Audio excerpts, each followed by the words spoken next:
everybody. We are here with another awesome conversation for you as part of Bloom. I hope you've been doing some of the giveaways and having a great time.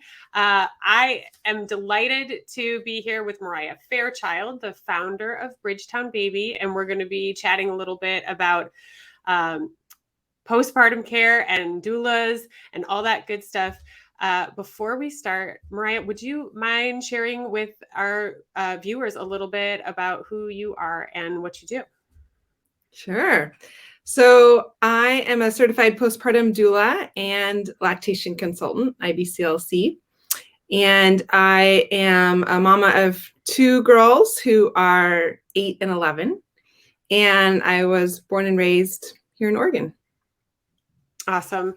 Well, thank you. I know that you're just the person to be talking to about this. So first, I wanted to sort of get out there. I know a lot of people are familiar with the concept of a doula during birth. Well, maybe you could talk about that a little bit too, but we're focusing a lot of this conversation on postpartum doulas. So could you share with us just sort of the basics of what doulas do, how it might look different in the postpartum period than, a birth doula and so on?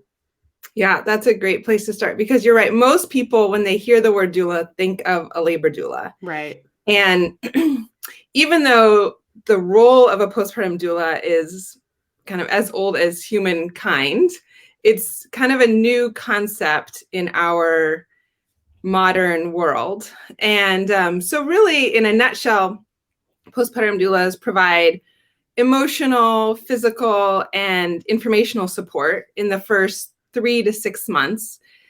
We used to just say the 4th trimester, but realistically, you need help longer than that. A lot of people. Yeah. We're an extra set of hands and a shoulder to cry on. We're really kind of reinventing the village that, as human beings is what we're really designed to have babies in a community like that. But now that we all live spread out, and especially in Portland, where most people are, moved here, they don't have family here, we're kind of, bringing that familial support to them in a new way. Yeah. I was thinking about, as you were speaking, I was thinking a little bit about how there's a lot of information about sort of how to prepare for when baby comes home. And of course, some of it is relevant and some of it isn't, but it's especially challenging now because things look different with the pandemic and COVID restrictions and, difficulties with travel. So that village is impacted a lot. And so I guess my question is, how does that look? How have you experienced professionally that looks different for people? And how do doulas help in our current circumstances where everything is a little bit upended?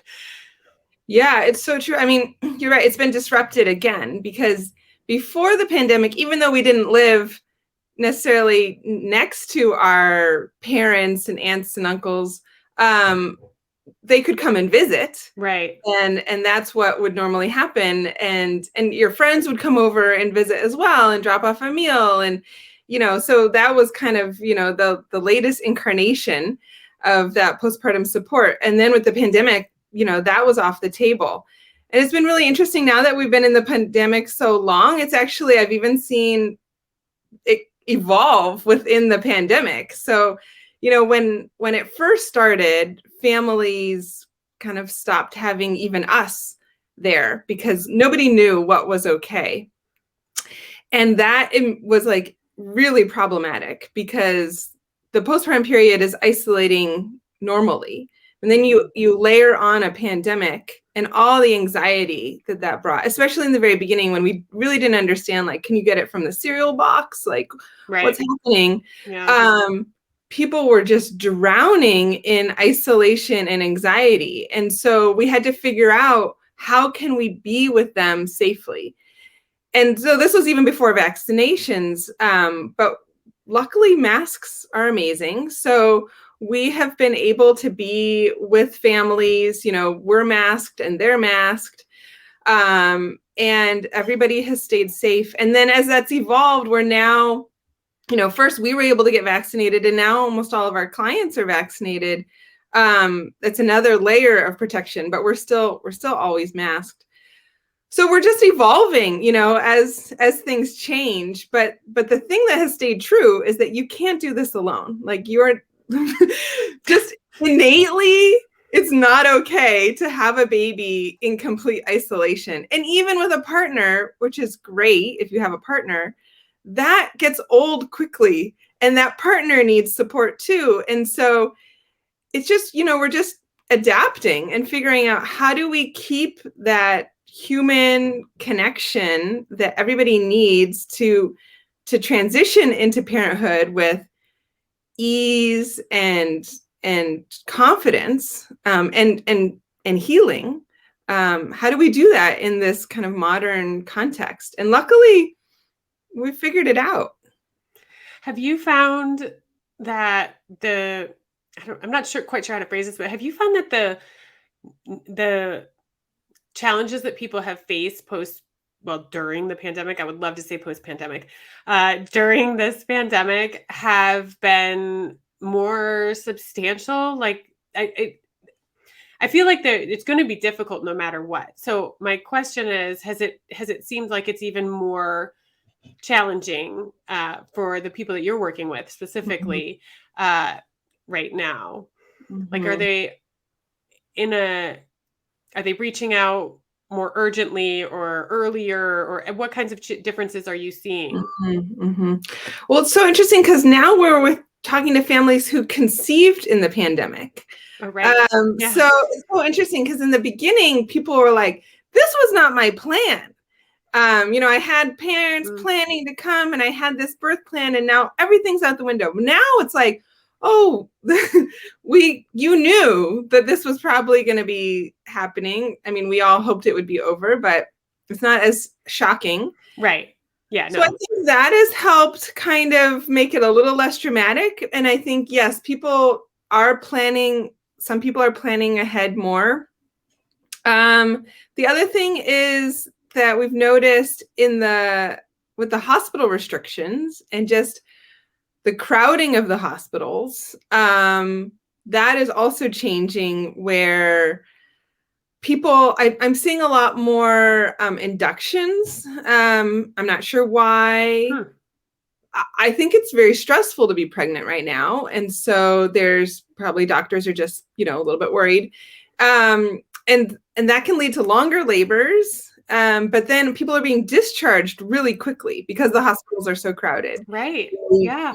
Just start trying to get people out. So people are coming home after a marathon labor, barely gave birth. If there's a partner, they're completely adrenalized, and they come home and just crash. So we do have some people who are like, oh, we thought we'd be fine. And then that happens. And then they call us from the hospital, or they call us, as soon as they get home, and they're like, we are not okay. We need more help than we thought.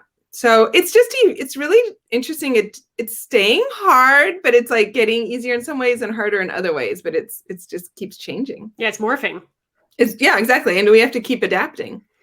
Well, so I guess on that note, I'm curious from your perspective, what are some of the things that you think people, pandemic or not, overlook in their prep for when they bring home baby? What are some of the things that you see commonly?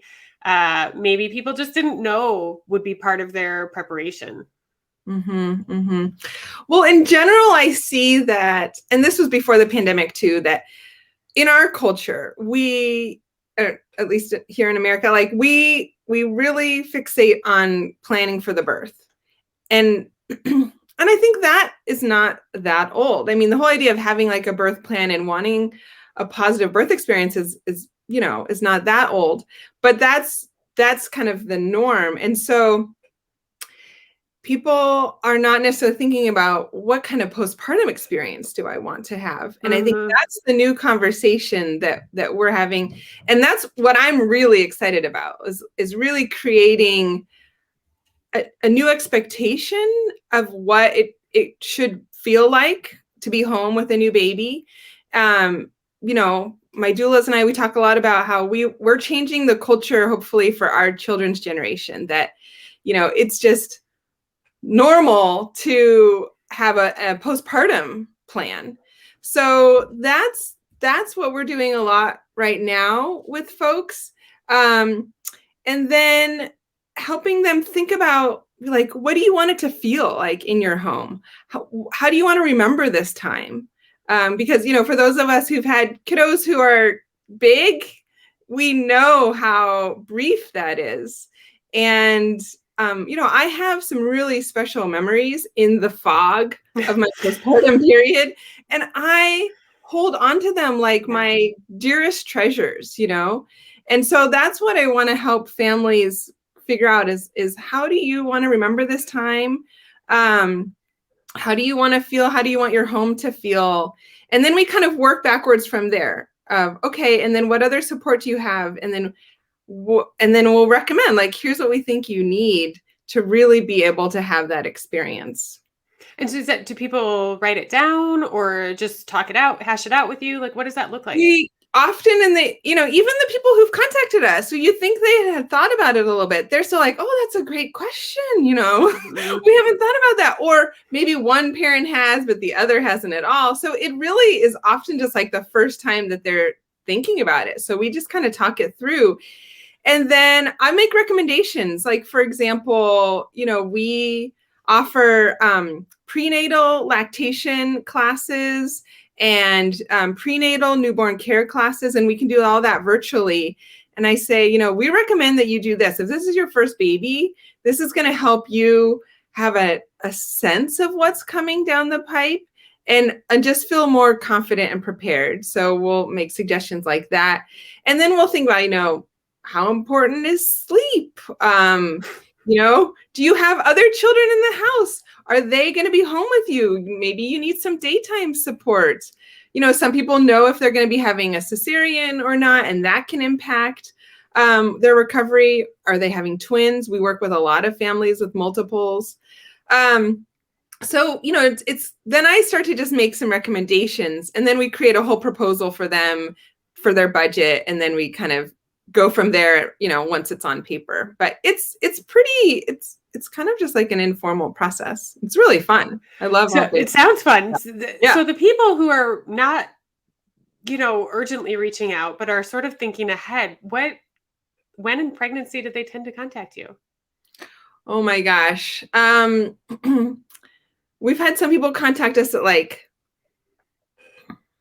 8 weeks pregnant, 12 weeks pregnant.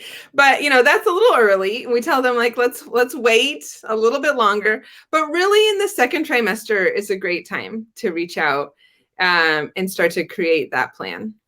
Yeah, but to be clear, anytime is a great time to reach out. So. Anytime. I mean, the problem is if you wait, we might just not have availability, which is been the case most of the pandemic. Is sometimes we can squeeze people in the last minute. We always try, but even with 23 doulas on our team, we're very booked up, filling in for all the grandparents right now.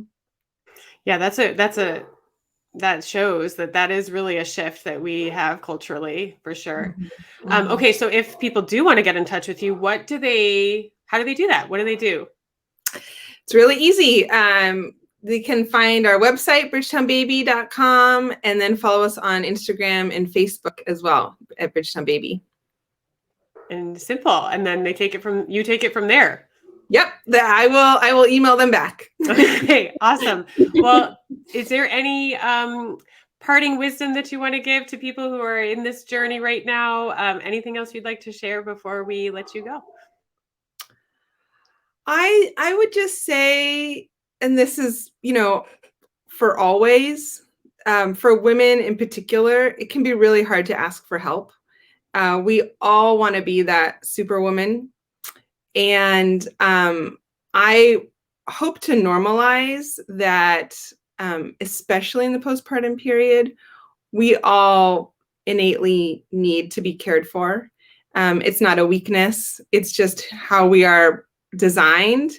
And to receive that help, to feel okay to ask for help, and to receive that help, I think is really, really important for our overall wellness. And so I just want to encourage people to ask for what they need. I love that. And I mean, it's so well said. So I hope people take that to heart and reach out if that's what they are looking for. So thank you so much for coming and sharing your wisdom with us. And everybody, it's bridgetownbaby.com, right? If that's where Yep. they need to go. Okay, Yep. wonderful. Thank you Thank so you. much. This was really fun.